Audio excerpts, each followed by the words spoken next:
नमस्कार, मैं हूं मनोज टिबड़ेवाला आकाश। एक मुलाकात में आज हमारे साथ हैं बेहद खास मेहमान, federation of Indian export organisations के अध्यक्ष एम रफीक अहमद जी। रफीक साहब, आपका स्वागत है दूरदर्शन की इस खास पड़ताल एक मुलाकात में। अभी इसी 28 फरवरी को वित्त मंत्री पी चिदम्बरम ने आम बजट पेश किया। आपके हिसाब से क्या कुछ खास रहा इस बजट में? मैं समझता हूं कि ये जो फिस्कल डेफिसिट है इंडिया में, ये लेते हुए, इसको मुद्दा रखते हुए उन्होंने बहुत अच्छा ही बजट बनाया है। इसमें जो सब लोगों को, सोशल सेक्टर को भी देखा है, इसी हिसाब से इंडस्ट्री को भी डेवलप करने के लिए उन्होंने इन्वेस्टमेंट अलाउंस दिया है 100 करोड़ में। सब लोगों का इंटरेस्ट इसमें देखा है with in the limited experience उनका जो है, लिमिटेड फंड जो अवेलेबल है, उसके हिसाब से बहुत अच्छा बजट इन्होंने पेश किया है। इसमें क्या लगता है कि कुछ और भी बेहतर बनाया जा सकता था इस बजट को? हो सकता था और बेहतर भी बना सकते थे। लोगों की एक्सपेक्टेशन थोड़ा ज़्यादा था, पब्लिक के एक्सपेक्टेशन ज़्यादा था, क्योंकि शायद ये लास्ट बजट होगा एक इलेक्शन के पहले, सो थोड़ी और ज़्यादा मिडिल क्लास के लिए और साधारण लोगों के लिए इस तरह सहायता मिलने का इम्कान था। वो शायद नहीं मिल पाया। वो भी कुछ कर नहीं सकते थे क्योंकि फिस्कल डेफिसिट ज़्यादा था, इसमें वो उतना जगह नहीं था कि उनको वो कर सके। बतौर जर्नलिस्ट मैं अक्सर देखता हूं कि चाहे आपका संगठन हो, फियो, या फिर तमाम जो उद्योग संगठन हैं, एसोचैम है, फिक्की है, सीआईआई है, ये हमेशा आम बजट की तारीफ तो करते हैं, लेकिन आम आदमी को बजट से कोई विशेष राहत नहीं मिलती, महंगाई कम नहीं होती। क्यों, क्या कारण मानते हैं आप? देखिए, महंगाई के लिए तो बहुत सारे चीज़ें हैं। एक बजट से ही महंगाई ख़त्म हो जाएगी ये तो हम नहीं कह सकते हैं। इसमें बहुत सारे चीज़ें हैं, जैसे कि इंटरेस्ट रेट है, वो वित्त मंत्री के साथ में नहीं है। वो रिज़र्व बैंक डिसाइड करती है कि क्या इंटरेस्ट रेट कम करना है, नहीं करना है, वो उनके हाथ में है। इंटरेस्ट रेट से ही आपको बहुत सारे जो इन्फ्लेशन बढ़ गया है वो भी कम हो सकता है। उन्होंने वो बजट से ही इसको सॉल्व करना जो समझती है पब्लिक, ये नहीं हो सकता है। मगर फिर भी इन्होंने कोशिश की है कि कहाँ से जो सहूलतें करें आम आदमी के लिए, वो कुछ कोशिश तो ज़रूर किया है उन्होंने इसमें। ये बजट में मैं समझता हूँ कि कुछ किया है, एड्रेस किया है, मगर उनके हाथ में बहुत कम चॉइस था कि वो कुछ कर सकेंगे। इंडियन इकॉनमी को और ज़्यादा बेहतर बनाने के लिए सरकार को क्या कुछ करना चाहिए? मेन जो है, आज क्यों चाइना इतना एडवांस में है, क्योंकि चाइना का जो जीडीपी ग्रोथ है उसमें 40% उनका मैन्युफैक्चरिंग है, जो उद्योग का है। 40% उद्योग उनके जीडीपी में है। इसके हिसाब से लाखों करोड़ों लोगों को काम मिलता है, उसमें बहुत सारी चीज़ें मिलती है। इंडिया को अगर कंपेयर करेंगे तो हमारा 16% है, बहुत कम है। इसको बढ़ाना चाहिए। ज़्यादा से ज़्यादा जो इंडस्ट्रीज़ है वो रूरल जगह में भी जाना चाहिए, सारे हिंदुस्तान में फैलना चाहिए। उसमें से बहुत से लोगों को काम मिल सकता है, उनकी जो लाइफ की जो ज़रूरतें हैं वो मीट कर सकेंगे। काम में सब एम्प्लॉयमेंट ज़्यादा हो जाएगी तो बाहर ही हो गया, सब अच्छा होगा इंडिया में। अभी इसी 26 फरवरी को रेल मंत्री पवन कुमार बंसल द्वारा भी रेल बजट पेश किया गया, लेकिन हमने इसमें देखा कि 6% के करीब माल भाड़ा बढ़ा दिया गया। जी। क्या असर आप देखते हैं इसका? देखिए, माल भाड़ा बढ़ाने में वो कहाँ जाएगा, पब्लिक को ही जाएगा अल्टीमेटली। वो कहाँ से कहाँ, वो कमोडिटी में दाम बढ़ाएंगे। अगर चावल बढ़ाना है या दूसरी चीज़ें भी, सीमेंट को बढ़ाना है या स्टील को ट्रांसपोर्ट करना है, तो उसी पर जोड़ेंगे। उद्योगपति तो उनकी जेब से तो नहीं देंगे। जो माल जो बढ़ रहा है उसको सेल्स में बढ़ेगा, वो पब्लिक को ही उसका जो भी असर है, 6% का जो पैसा है वो उनके ऊपर ही असर पड़ेगा, सब सारे लोगों के ऊपर वो पड़ेगा। मगर वो भी चाहता कि वो 6% वो करना ही पड़ता है, क्योंकि डीजल की दाम बहुत बढ़ गई है। उसके हिसाब से उन्होंने किया है। वो ठीक है, हिसाब के लिए तो ठीक है, पब्लिक के लिए थोड़ा बर्डन हो गया है उसमें। रेल बजट और आम बजट दोनों को अगर कंपेयर करें, हालांकि दोनों अलग अलग चीज़ है, तो अब फिर भी दोनों में बेहतर ज़्यादा किसे मानेंगे? ये मैं इसका समझूंगा कि जनरल बजट जो चिदम्बरम जी ने किया है, उनका बहुत, क्योंकि उनका दायरा बड़ा है, उनका बहुत बड़ा एक सब देखना है, डिफेंस को देखना है, सोशल वर्क देखना है, और इंडस्ट्री का भी देखना है, सबका हिसाब देखना है उनको। ये रेलवे तो सिर्फ आमदनी है और खर्च है, कहाँ उसको देखना है। सो मैं समझता हूँ कि जनरल बजट बहुत इम्पॉर्टेंट है, जो पब्लिक के लिए उसका फ़ायदा या नुकसान ज़रूर होता है उससे।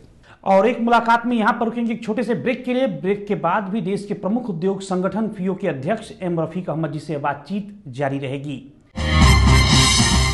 India's own news channel, which everyone trusts. DD News 24/7, the channel India trusts. Sharp,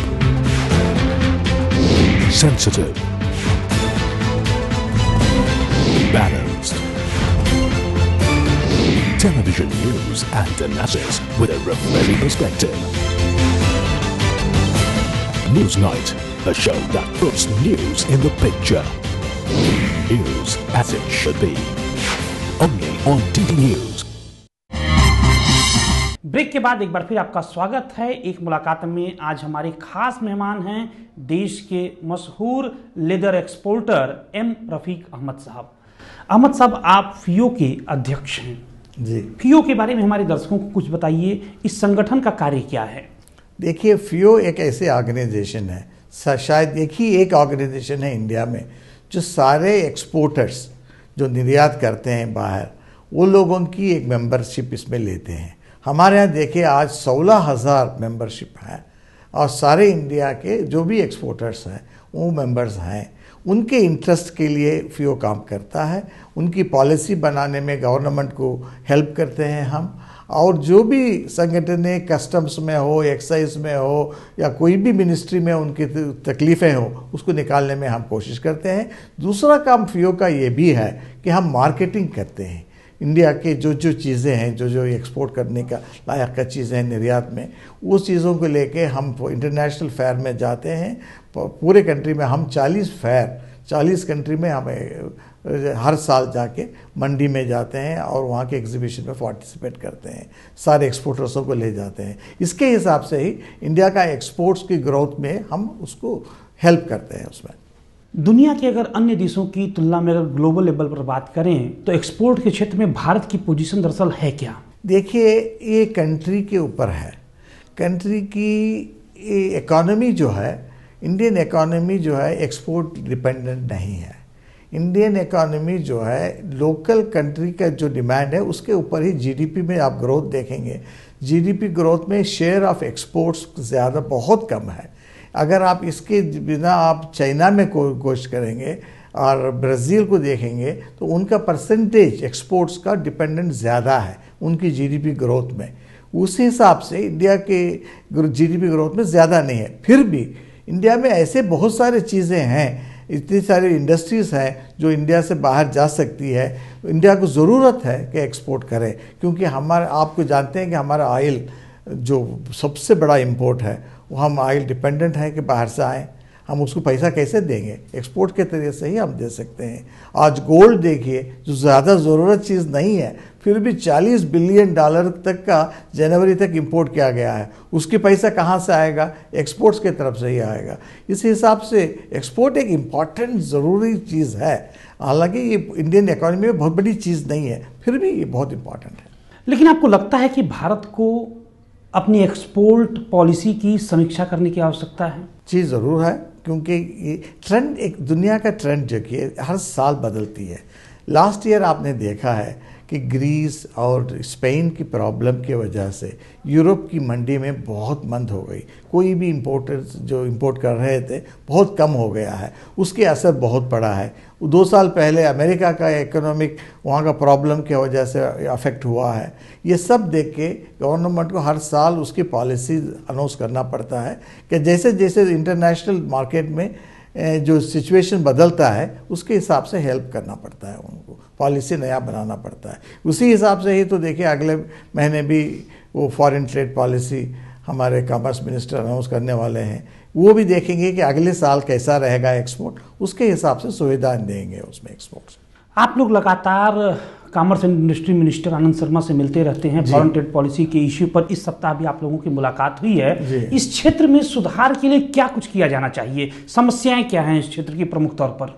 देखिए, सबसे ज़्यादा समस्याएं क्या है कि जो भी इंडिया से जो चीज़ बनकर जाएगी उसकी ट्रांसपोर्ट टाइम कितना जल्दी पहुंचे मंडी को, वो मंडी को जो भी जाना है वहाँ पे बहुत जल्दी पहुंचे वो, उसमें देखते हैं कि हम कस्टम्स में ज़्यादा रोके नहीं, कस्टम से क्लियर हो, हमारे शिपिंग इंडस्ट्री में शिपिंग की जो सेलिंग डेट होता है वो कम हो, ये सारा सुविधा देखते हैं और एक्सपोर्टर्सों को कोई तकलीफ ना हो एक्सपोर्ट करने में, कहीं भी रुके नहीं ये गुड्स और फास्टेस्ट पॉसिबल टाइम में वो पहुंचे, मार्केट को पहुंचे। अगर लेट हो जाता है तो मार्केट की डिमांड ख़त्म हो जाती है। देखिए, आप देखिए, सर्दी में पहुंचना है, चंद चीज़ है, अगर सर्दी हो जाएगा, ख़त्म हो जाएगा, मौसम ख़त्म होने के बाद पहुंचेगा तो वापस ही भेजेंगे वो लोग, ज़रूरत नहीं रहेगी। इसीलिए ट्रांसपोर्टेशन बहुत इंपॉर्टेंट है और कस्टम्स की जो क्लियरेंस जल्दी होना चाहिए और कोई कॉस्ट ऐड नहीं होना चाहिए, ये इंपॉर्टेंट है। इसमें सरकार की तरफ से आप लोगों को किस तरह का आश्वासन मिलता है कि जो आपकी समस्याएं हैं वो क्या वाकई दूर हो पाएंगी? जी हाँ, देखिए, हम 100 चीज़ें उनके सामने रखते हैं तो वो उनकी फाइनेंस के हिसाब से उनके जो भी कर सकेंगे वो हिसाब से वो मीट करते ज़रूर हैं, मगर वो चाहते भी है कि 100 भी मीट करें, कभी कभी वो नहीं हो पाता है, मगर फिर भी हम समझता हूँ कि exporters are very happy the way they try to do it, वो उसके हिसाब से बहुत अच्छा है। हमने देखा कि लगातार 8 महीने की गिरावट के बाद इसी साल जनवरी और फरवरी में भारत का एक्सपोर्ट कुछ बढ़ा है जी। किस तरह का संकेत इसे मानते हैं और भविष्य में क्या कुछ देखते हैं इस बारे में आप? मैं देखिए, ये जनवरी तक तो था, दिसंबर तक तो हमारा डिक्लाइन था, जनवरी में थोड़ा बहुत बढ़ा और फरवरी में 4.2% बढ़ गया। ये अच्छा इंडिकेशन है, ये बहुत अच्छी चीज़ है, क्योंकि इससे मालूम पड़ता है कि इंटरनेशनल मार्केट में एक स्टेबिलिटी आ गई है। ख़ासकर यूरोप में आज मार्केट बेहतर है, नई 1 साल के पहले और आज देखेंगे तो बहुत बेहतर है और इंटरनेशनल डिमांड भी बढ़ गया है। और इस हिसाब से मैं समझता हूँ कि 13-14 में जो अगले साल है एक्सपोर्ट्स बढ़ेगी और मैं 15-20% की ज़्यादा होना चाहिए, ग्रोथ आना चाहिए एक्सपोर्ट्स में। तो हम कह सकते हैं कि आगे जो है अच्छी पोजीशन रहेगी एक्सपोर्ट के क्षेत्र में भारत। हाँ, ये जो ज़्यादा से ज़्यादा इंटरनेशनल प्रॉब्लम्स था, जो इकोनॉमिक सिचुएशन जो यूरोप की ख़राब थी, अमेरिका की ख़राब थी, दूसरे गांव में जो जापान में जो सैलाब आया था, जो सुनामी आई थी, ये सब ख़त्म हो गई 12 तक। 13-14 में तो बेहतर होगा और मार्केट भी स्टेबल होगी। मैं समझता हूँ कि हमारे एक्सपोर्ट 15 से 20% कम से कम बढ़ेगी। देश में बड़ी संख्या में नौजवान लड़के पढ़ लिख कर आगे बढ़ रहे हैं लेकिन रोजगार नहीं पा रहे। औद्योगिक घराने क्यों नहीं कुछ ऐसी नीतियां अपनाते जिससे ज़्यादा से ज़्यादा संख्या में बेरोजगार नौजवानों को रोजगार मिल सके? देखिए, मैं तो पहले ही बता रहा था आपको, 2-3 चीज़ में ही बन सकती है। एक है मैन्युफैक्चरिंग, ज़्यादा से ज़्यादा उद्योग आए, उसमें से बहुत से लोगों को काम मिल सकता है। इंजीनियर्स मिल सकते हैं, टेक्नीशियंस मिल सकते हैं जो पढ़े हुए हैं। एक्सपोर्ट में मर्चेंटाइज एक्सपोर्टर्स होते हैं जो इंटरनेशनल कॉन्ट्रैक्ट में रखते हैं, ये लोगों को काम मिल सकते हैं। औरत, लड़की हो लड़का हो, सब मिल सकते हैं।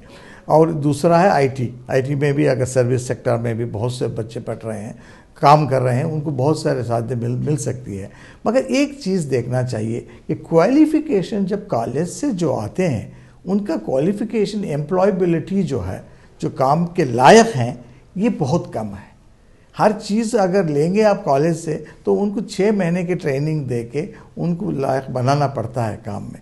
मैं समझता हूँ कि यूनिवर्सिटी में भी बहुत सारे चीज़ें मिलकर करें, इंडस्ट्री के साथ काम कोर्सेज करें, तो वो जैसे ही इंडस्ट्री में वो कॉलेज में ख़त्म करेंगे वो एम्प्लॉयबिलिटी हो जाएगी उनकी, उसमें ज़्यादातर एम्प्लॉयमेंट आने का चांस अच्छा है। रफीक साहब, आपने बात तो बड़ी महत्वपूर्ण कही, लेकिन बड़ा सवाल यह है कि यह होगा कैसे? क्या आप सरकार को कोई ऐसा सुझाव देंगे अपने संगठन फीओ की तरफ से कि ऐसे प्रोफेशनल कोर्स जरूर बच्चों को बताए जाएं कि वे इन विषयों की पढ़ाई करें, ताकि जब वे अपनी पढ़ाई पूरी कर लेते हैं तो उनको जो है अन्य क्षेत्रों की तुलना में ज़्यादा वरीयता मिले? देखिए, आप एक मिसाल मैं देता हूँ आपको। चार्टर्ड अकाउंटेंट जो हैं, जो ऑडिटर्स कहते हैं, चार्टर्ड अकाउंट पढ़ के आते हैं, उनको 2 साल ही किताबें पढ़ना, क्लास लेना पड़ता है। 3 साल एक चार्टर्ड अकाउंटेंट कंपनी में जम के सारा अकाउंट्स देखना पड़ता है। जैसा ही वो 5 साल वो ख़त्म करके आते हैं तो लायक हो जाते हैं। पहले दिन से ही वो कोई चार्टर्ड अकाउंटेंट देख सकते हैं, अकाउंट्स देख सकते हैं। इसी हिसाब से आप डॉक्टर्स को देखिए, डॉक्टर्स को क्लास आधा चलता है, प्रैक्टिकल जो हॉस्पिटल में काम करना पड़ता है आधा दिन उनको।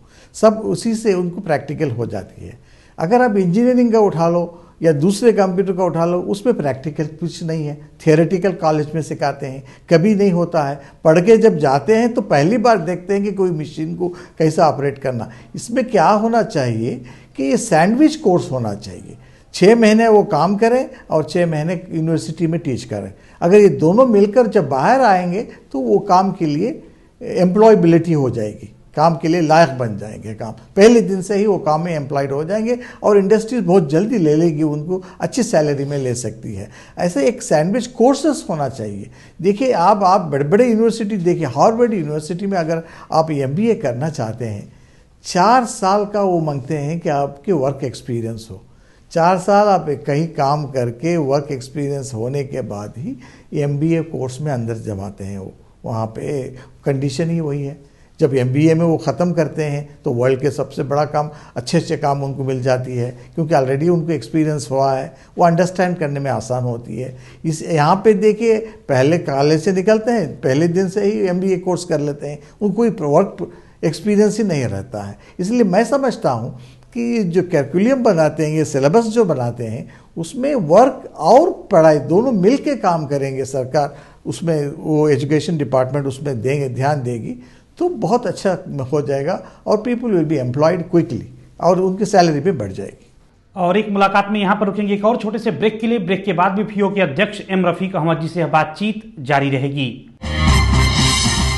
India's own news channel, which everyone trusts. DD News 24/7, the channel India trusts.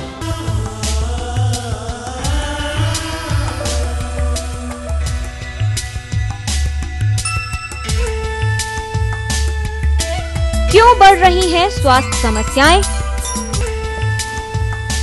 कौन सी बीमारियां हैं हमारे स्वास्थ्य के लिए बड़ा खतरा?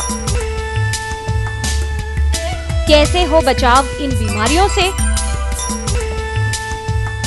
कैसे करें हम एक स्वस्थ समाज का निर्माण?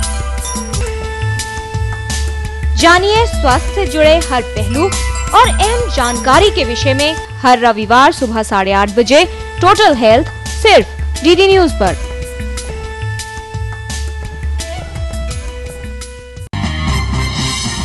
ब्रेक के बाद एक बार फिर आपका स्वागत है। एक मुलाकात में आज हमारे खास मेहमान हैं देश के प्रमुख leather exporter M Rafiq Ahmad ji. Rafiq साहब, आप लगभग 4 दशक से लेदर एक्सपोर्ट्स के व्यवसाय से जुड़े हुए हैं। इस बारे में बताइए कुछ कि भारत में इस समय लेदर एक्सपोर्ट्स की स्थिति है क्या दरअसल? देखिए, भारत में मैं 1964 से मैं लेदर इंडस्ट्री में हूँ, 45 साल तो हो ही गया उसमें। वो हालात तब कैसा था और अब कैसा है, बहुत फ़र्क है। वो टाइम पे जो था, जो भी चमड़ा जाता था यहाँ से, कच्चा चमड़ा जा रहा था, कोई प्रोसेस करके आधा काम करके भेजते थे, जो सारे लंदन के मंडी में जाती थी, वहाँ से बाहर जाती थी। आज सब बदल के सब प्रोडक्ट में आ गई है। जूते हैं, गारमेंट हैं, बैग्स हैं, सब बनाते हैं। हज़ारों, लाखों और लाखों मिलियंस लोग इसमें काम करते हैं। आज देखिए, लेदर इंडस्ट्री में 2.4 मिलियन, 24 लाख लोग इसमें लगे हुए हैं काम में, सारे इंडिया में आप लगेंगे तो आप। Is one of the largest employment industry है ये लेदर इंडस्ट्री। और इसमें ज़्यादातर भी आप देख सकते हैं कि महिलाओं का बहुत ज़्यादा है। साउथ इंडिया में आप आएंगे तो हर फैक्ट्री में आपको, जूते के फैक्ट्री में 60 से 70% वर्कर्स महिला हैं, वो काम करते हैं, लेडीज़ काम करते हैं, मेंस कम होते हैं वहाँ। उसमें उनका बहुत इकोनॉमिकली बहुत अच्छा हो गया है। मैं देखता हूँ, मैं एक विलेज से ही आ रहा हूँ, मैं बड़ी सिटी से तो नहीं हूँ। आम्बुर एक छोटा सा शहर है, वहीं से आया हूँ। 15-20 साल पहले ये रेवोल्यूशन हुआ कि वहाँ पे जूता बनाना शुरू किया लेडीज़ों का। वो लोगों में इकोनॉमिक कैसा था, हालात क्या थी, आज के हालात जब देखता हूँ तो बहुत फ़र्क है। वो जो महिलाएं स्कूटर में आती हैं आजकल काम करने के लिए, वर्कर्स, मैं स्टाफ का नहीं बात कर रहा हूँ, वर्कर्स में आते हैं, उनके आमदनी बढ़ गई है। उनके जो 3-3 बहनें काम करती हैं, माँ बेटी काम करती हैं, तो उनका बहुत बड़ा फैमिली में सुधार आ गया है। उनकी हाइजीन, हेल्थ सब देखते हैं और फैक्ट्रीज वाले भी उनको हेल्प करते हैं। सो इसीलिए मैं समझता हूँ चमड़ा का जो कारोबार है बहुत इम्पॉर्टेंट है कि रूरल डेवलपमेंट के लिए और छोटे शहरों की बेहतरी के लिए ये बहुत अच्छी इंडस्ट्री है। गवर्नमेंट भी इसको बहुत सपोर्ट करती है। इस हिसाब से ये नहीं कि एक्सपोर्ट है, एक्सपोर्ट हमारा 5 बिलियन है, वो दूसरे एक्सपोर्ट के सामने ज़्यादा नहीं है, मगर क्यों इसको इम्पोर्टेंस देती है गवर्नमेंट? क्योंकि ये रूरल बेस्ड इंडस्ट्री है और लाखों के लोग काम करते हैं, इसी हिसाब से इसकी इम्पोर्टेंस है। आपने बताया कि आप 1964 से इस व्यवसाय से जुड़े हुए हैं, कैसे शुरुआत हुई आपकी इस क्षेत्र में आने की? देखिए, मैं फैमिली बिजनेस है, मेरे फादर की बिजनेस थी, मैं उसमें आया था।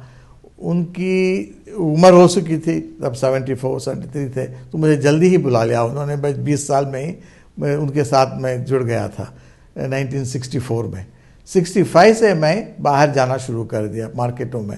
अमेरिका जाता था, जापान जाता था और यूरोप में बिकाने में जो सेल्स में जाता था। तो मुझे मालूम पड़ गया कि क्या ज़रूरत है, मगर तब मुझे पहचान हुआ कि ये यूके वाले इसका पूरा ख़त्म कर रहे हैं, इंग्लिश वाले ये मार्केट को पकड़े हुए हैं। हमको सारा वहाँ जा बेचना पड़ता है, वो लोग बाहर बेचते थे।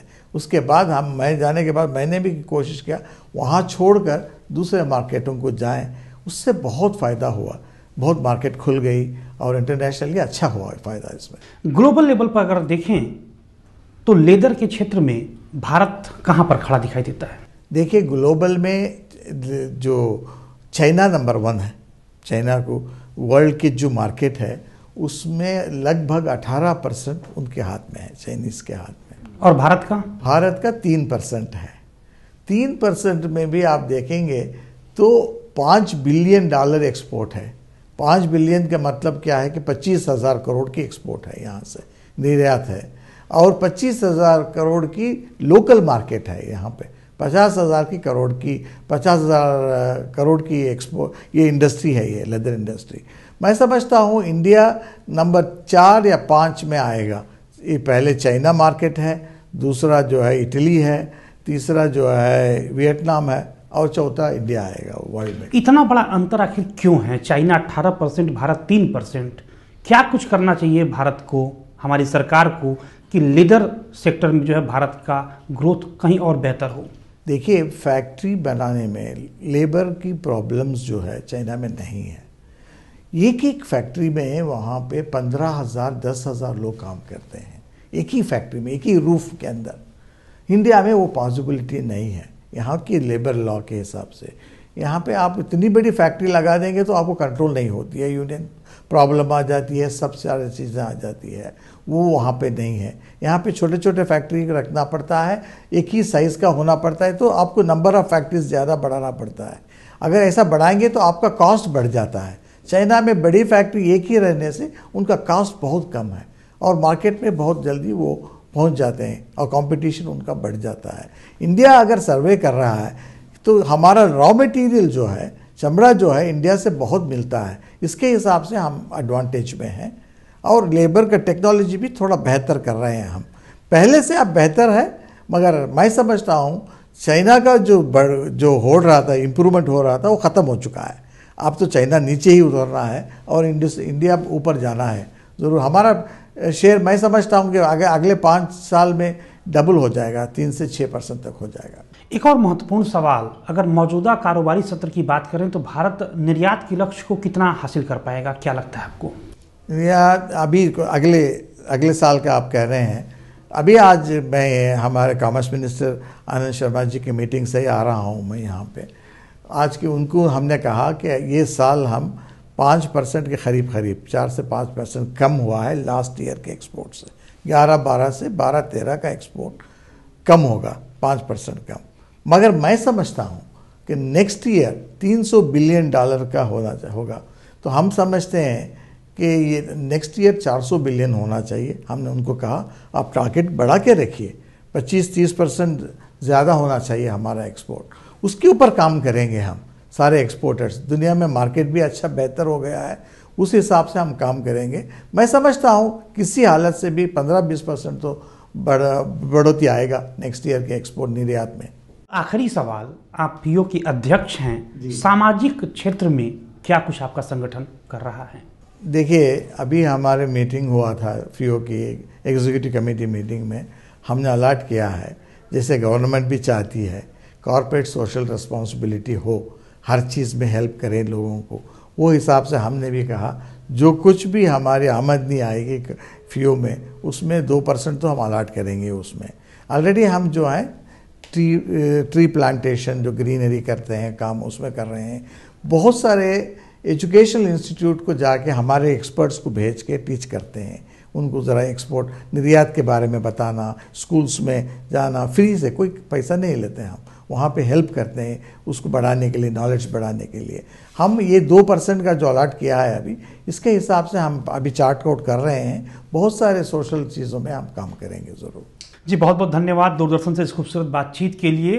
तो ये थे फियो के अध्यक्ष एम रफीक अहमद साहब, जिन्होंने हमारे तमाम सवालों का जवाब दिया। अगले सप्ताह आपसे फिर मुलाकात होगी ठीक इसी समय आपके अपने लोकप्रिय कार्यक्रम एक मुलाकात में, देश की एक और बड़ी हस्ती के साथ। तब तक नमस्कार।